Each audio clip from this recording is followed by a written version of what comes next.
안녕하세요. 책이든 신문이든 좋은 글을 발견하면 마구 읽어주고 싶은 여자 홍퀸이에요. 예, 너무 오랜만에 만나 뵙죠? 예, 그래서 엄청 반가워해 주실 거라는 생각을 저 혼자 하면서 제가 지금 들고 온 책은 인권 교육의 푹이라는 책입니다. 인권에 관련된 뭐 책들을 많이 읽는 분들도 있겠지만 우리가 보통 조금은 낯설기도 하고 잘 모르는 부분이기도 하죠.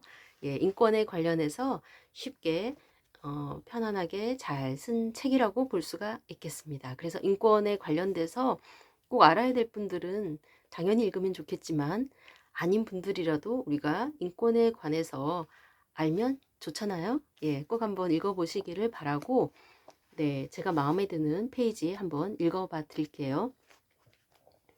국가인권위원회가 출범한 지 5개월쯤 되던 2002년 4월, 김창국 국가인권위원회 초대위원장은 검사 전문 연수 과정을 밟던 예비 검사들을 대상으로 인권 특강을 했다. 이 자리에서 김 위원장은 다음과 같이 인권 감수성을 표현했다. 가슴이 따뜻한 사람이란 말을 인권위원장인 저의 입장에서 해석하자면 바로 인권 감수성을 갖자는 것입니다.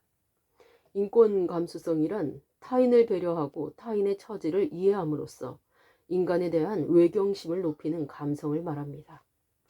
이를테면 검사가 수사 과정에서 절도범에게 도둑놈이라고 하고 사기범에게 이 사기꾼아 라고 부르면 당사자들의 기분은 어떻겠습니까? 해서는 안 될 말이 있는 거지요. 절도나 사기 행위가 법에 위배되니 처벌받는 것은 당연하지만 인격권을 무시해서는 안 될 것입니다. 강연이다 보니 부드럽고 쉬운 사례를 들었다. 당시 한 언론은 이 강의를 받아 사설을 썼다. 인권 감수성이라니 이 얼마나 신선하고 멋진 발상인가. 꽃을 보거나 음악을 들으며 그 아름다움을 흠뻑 받아들이듯 다른 사람, 특히 사회적 약자를 인간답게 대접하는 마음을 개개인이 갖게 된다면 우리는 진정한 인권 사회를 이루게 될 것이다.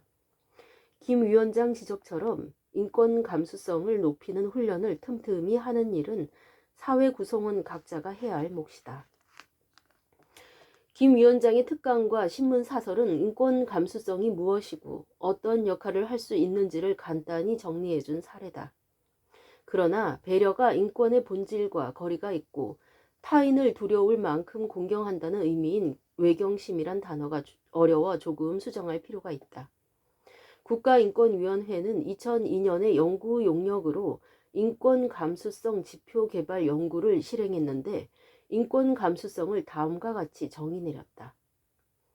인권 감수성이란 인권 문제가 게재되어 있는 상황에서 그 상황을 인권 관련 상황으로 지각하고 해석하며 그 상황에서 가능한 행동이 다른 관련된 사람들에게 어떠한 영향을 미칠지를 알며 그 상황을 해결하기 위한 책임이 자신에게 있다고 인식하는 심리적 과정이다. 인권 감수성에 대한 좀 더 쉬운 해석은 인권교육 기본용어 국가인권위원회 2008에 담겨 있다. 인권 감수성은 일상에서 만나는 다양한 자극이나 사건에 대해 매우 작은 요소에서도 인권적인 요소를 발견하고 적용하면서 인권을 고려하는 것이다. 인권 감수성을 기반으로 한 타인에 대한 인정과 존중은 우리 일상생활에서도 다양하게 드러난다. 서울특별시는 2013년부터 잡상인이라는 용어를 사용하지 않기로 했다. 잡상인은 보통 지하철 내에서 물건을 파는 이들을 지칭하는데 이 잡이라는 단어에 부정적인 시각이 내포돼 있어 다른 직업에 비해 차별적 요소가 담겨 있다고 보았다. 잡상인의 의미는 이동상인으로 대체했다. 인권 감수성이 향상되면 세상을 보는 시각이 바뀐다. 내 권리를 존중받는 문화가 무엇인지 달리 보이고 타인의 권리를 보호하는 제도가 무엇인지를 새삼 깨닫게 된다. 네, 그 다음 좀 건너뛰고요. 인권을 곁들인 표현에는 다양한 사례가 있다. 10여 년 전만 해도 교과서에서 장애인에 대비되는 표현으로 정상인이라는 표현을 사용했다. 그러나 장애인은 비정상인이 아니기 때문에 장애인에 대비되는 표현은 정상인일 수는 없다. 매춘이라는 단어보다 성매매가 좀 더 적절한 표현인 이유도 그와 같다.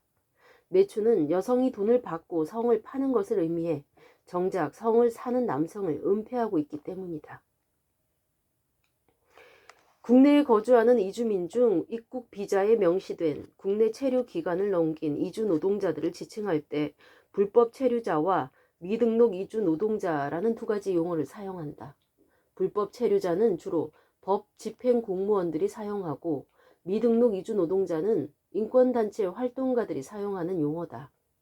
동일한 처지의 사람을 각기 달리 부르는 이 상황이 인권 감수성이 발현되는 현실이다. 감수성이 정서적 영역이라 해서 인권 감수성이 그저 가슴속 느낌으로 끝나는 것은 아니다. 인권 감수성을 일상적 민감성과 구별할 수 있는 가장 큰 특징은 다른 무엇도 아닌 인권에 대한 반응이다. 따라서 무엇이 인권인지를 알아야 일상적 민감성과 인권 감수성을 구별할 수 있다. 인권 감수성 훈련이 단지 가슴에서만 머물지 않고 머리가 필요한 이유다. 또한 인권 감수성이 단지 상황에 대한 공감으로 그쳐서는 곤란하다.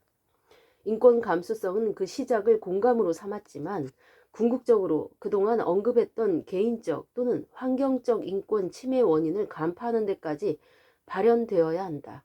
그런 면에서 어떤 문제가 발생했을 때 인권적 요소를 발견해낼 수 있는 인권의 초기, 인권 감수성이다. 네, 이상입니다. 이 밖에도 좋은 글, 꼭 알아야 할 내용이라던가 우리가 몰랐던 부분에 대해서 잘 나와 있는 책이니까 이 책 꼭 한번 읽어보시면 너무 유익하고 좋을 것 같습니다. 인권 교육의 푹 소개해드렸어요. 지금까지 좋은 글 읽어주는 여자 홍킨이었습니다.